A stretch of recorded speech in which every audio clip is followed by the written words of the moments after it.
Alright, this video is gonna goes in accordance to my pictures of the custom mower that I started building a week ago. Um, Brought the test bench back. Get some light in here. There we go. Brought the test bench back.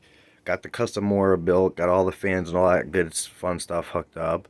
I'm gonna explain the mora because yeah, if I don't explain it, people are just not gonna understand it just by looking at how it's hooked up. But I'm gonna take and explain that.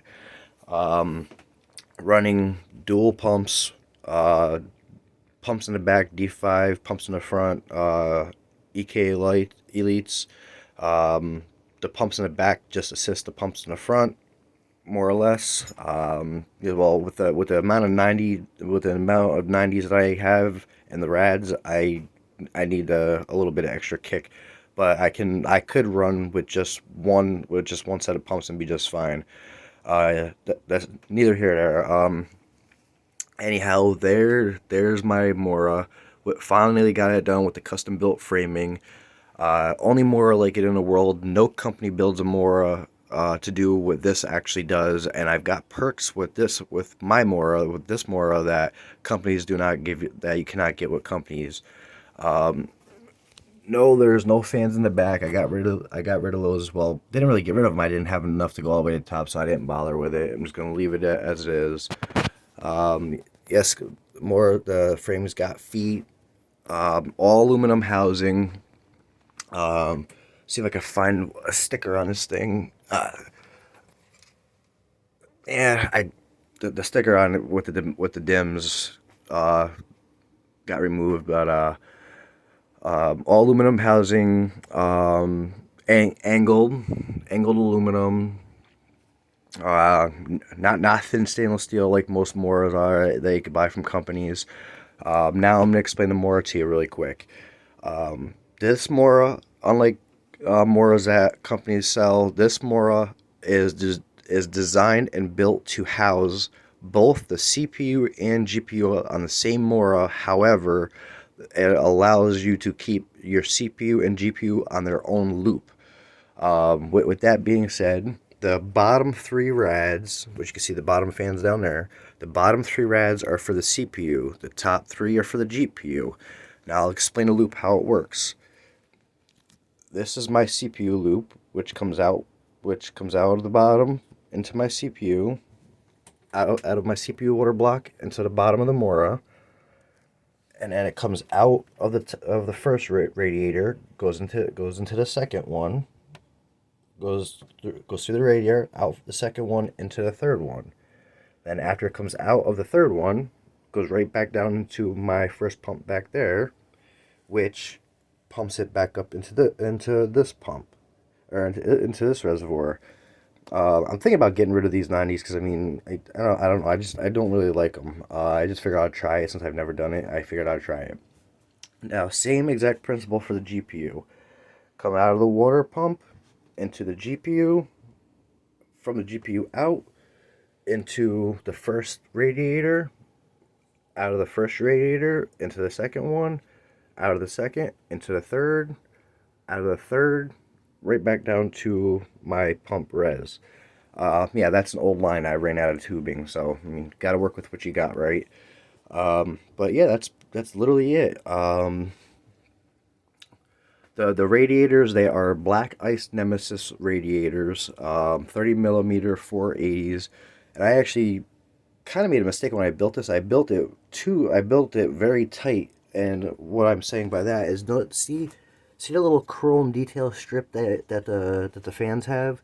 Well, as you go up, I actually had to remove them to start fitting the fans because I got it so tight. The bottom two rads, they are Black Ice Nemesis, are just a different version than these up here. The rads in total for each rad has a saturation rate or cooling capacity of 1,500 watts. That means on for the CPU, that's 4,700 or 4,500 watts of cooling capacity of saturation.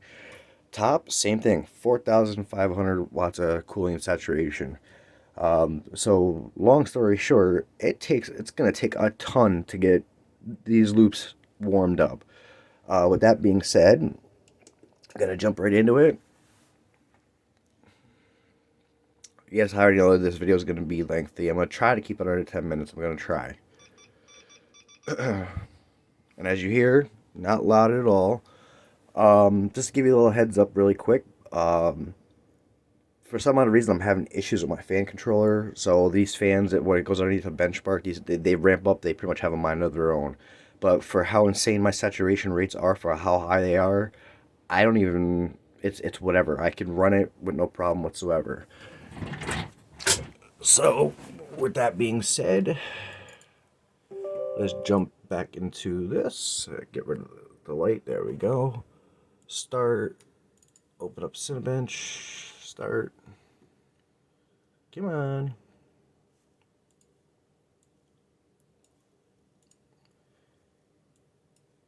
But I'll do a quick little run here so you guys can see. Now, typically how I have it set is as soon as the temperature hits 50°C, my fans are supposed to ramp up full bore. As you can hear, they never ramped up, and the benchmark is running. But there you go. This is where my saturation rates pay to have them so high, because it's allowing me to run it, and the loop's just going to take forever to actually heat up. And it's Cinebench R23, which is a very intensive benchmark. And the 5 gigahertz all core is what I am on daily. It's more than enough for me. I can go a lot higher, but don't need to. As you can see, gotta love them saturation rates. Come on. That's why I hate doing videos using R23. It takes forever. Now just to explain it, the saturation rates, it going more than 2 radiators at that point in time, it's just more for saturation rates at this point in time. And I'll prove the whole saturation rates gig. My bottom 3 rads is for the CPU, so I'll actually unplug my bottom 3 fans. There's 1, there's 2, there's 3. Just give it a second, and you'll see they're actually turning off. I wonder how many people will actually do this. Me, I will. 2 reasons. Why? Because I don't care, and because I can. I've got the saturation rates to back it up. As you see, the fans are off. There's the temperature, and I will run that benchmark right back with no fans on at all. Straight saturation rates. As you see, no fans. There's my temperature. And the benchmark is running. I've got insane saturation rates. And it's 5 gigahertz all cores.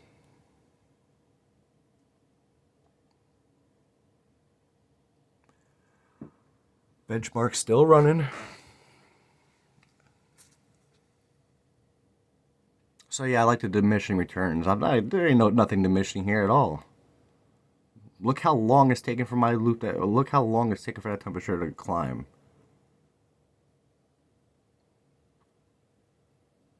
Benchmark still running. Benchmark just finished. Bam. Drops right back down like a rock. And I'll even go back to back on the benchmark. Back to back pounding. No fans at all. See? No fans at all. 0 fans. All I'm doing is pumping water through those radiators. That's all I'm doing. See, there you go. Diminishing returns? Ha! Funny. I like it. Well, there's your diminishing returns right there. I'm holding solid. Not even close to 60°C. 5 gigahertz all cores. Benchmark is running. I just back-to-back benchmarks, no fans on at all. So where's the diminishing returns?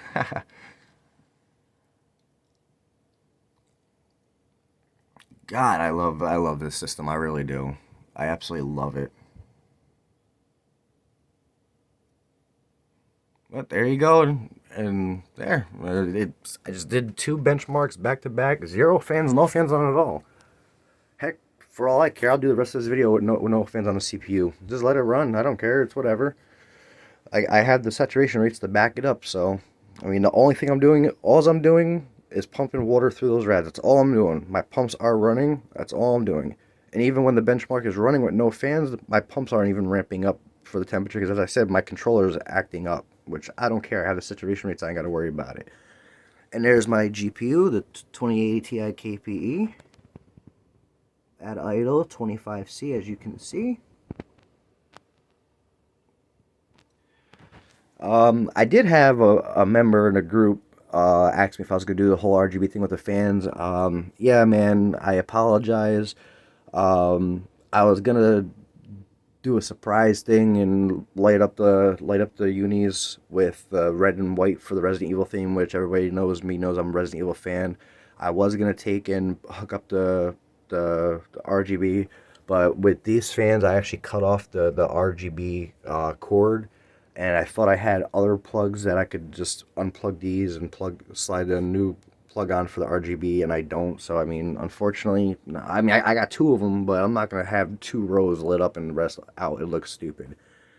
But yeah, pretty much that's it. It's actually kind of funny because usually I don't really care for plumbing when it comes to water cooling. It's whatever.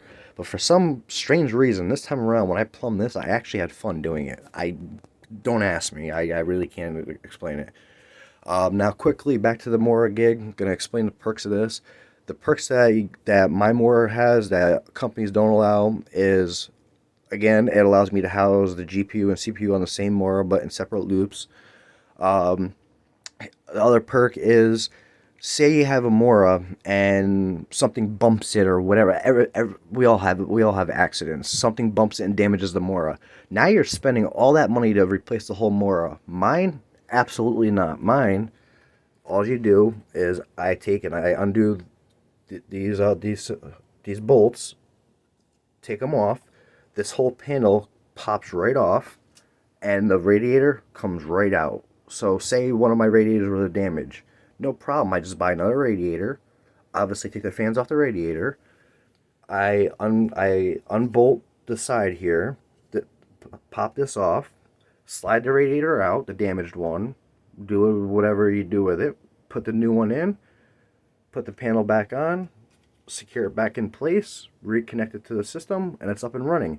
And even if I can't take and get another radiator right away, fine, no problem at all. I drain the loop, okay? I drain the loop. Let's say this top radiator gets damaged. No problem. I drain the loop, disconnect this hose, disconnect this one, obviously, and then take this 90 out, put the fitting in, and make this my exit one. So I'm right back up and running. You can't do that with a regular mora. Not a regular one if you go out and you buy one that a company releases. And yes, this is light. Well, it's got weight to it, but I mean, it's not crazy heavy. Yeah, I mean, there's not really much more I can say. That's it. I mean, I did manage to get the wiring cleaned up this time around with the test bench. Again, there's not much more I can say. I mean, I've been talking for 14 minutes now, or 13 minutes, 30 seconds, but just gonna say 14 minutes. And there you go. Still haven't touched 30. Still. And what I'll even take and do, this whole time, no fans on, or this entire time, no fans on at all. And I'm running that benchmark back before I end this video just to show you guys. All high saturation rates, baby. Yes. Still ain't touched 60. There's the max temps right there. Not one of them touched 60. I think the highest the loop's gotten is 58C. No, haven't even touched 59C. But there you go, 5 gigahertz, all cores. Benchmark is running. Benchmark just finished. And there you go. Never even hit 59C. And dropped right back down like a rock. No fans on at all this entire time from when I unplugged them. None at all. The one you see on up there, that's for my GPU, so obviously you know if the CPU is handling it, the GPU is going to be in the same ball game. You already know that. Yeah, that's pretty much that. 15 minutes in, as I said, I got the saturation rates. That's the point of this Mora, and those are all the positives that I can think of off the top of my head to list on my Mora versus what other companies do or build. What other companies put out for Moras, they do not offer what I stated with mine. Oh, and the rads are interchangeable. Obviously, you know that if the whole damage one. But if I wanted to put a different brand, I can do that too. That doesn't matter. Yeah, I mean that's pretty much that. And if I wanted to make the Moro smaller and do 360 millimeter rads, no problem. I just like literally just take and I fabricate a shorter arm here for the top and the bottom, obviously, put it on, put the side panel on, and now I'm converted over to 360s. But why would I want that? I got this. I mean, come on. I would love to do a 5 fan radiator or a 6 fan radiator if they made them, which I don't know if they do or not. It's whatever. 16 minutes in, I've gone on way longer than I wanted to.